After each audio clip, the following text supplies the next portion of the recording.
ആധുനിക കേരളം അഭിമാനപൂർവ്വം ഉയർത്തിക്കാട്ടുന്ന വിദ്യാഭ്യാസ മാതൃകകൾക്കും സാംസ്കാരിക ഔന്നത്യത്തിനുമേറ്റ കറുത്ത പുള്ളിയാണ് അഞ്ചരക്കണ്ടി ഡെന്റൽ കോളേജ് വിദ്യാർത്ഥി നിതിൻ രാജിന്റെ മരണം.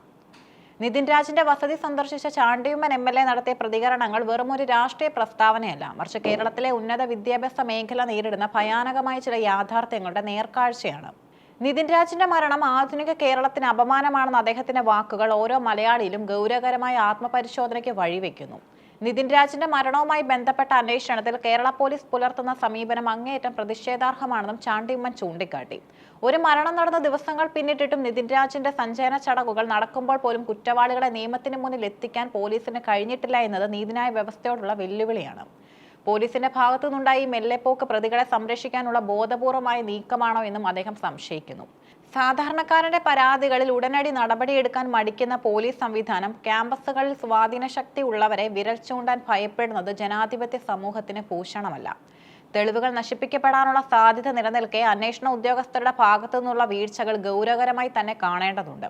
സ്വാതന്ത്ര്യം ലഭിച്ച് 3/4 നൂറ്റാണ്ട് പിന്നിട്ടിട്ടും നമ്മുടെ വിദ്യാഭ്യാസ സ്ഥാപനങ്ങളിൽ കുട്ടികൾ വിവേചനം നേരിടേണ്ടി വരുന്നത് നാം പിന്നോട്ടാണ് സഞ്ചരിക്കുന്നത് എന്നതിന്റെ വ്യക്തമായ സൂചനയാണ്.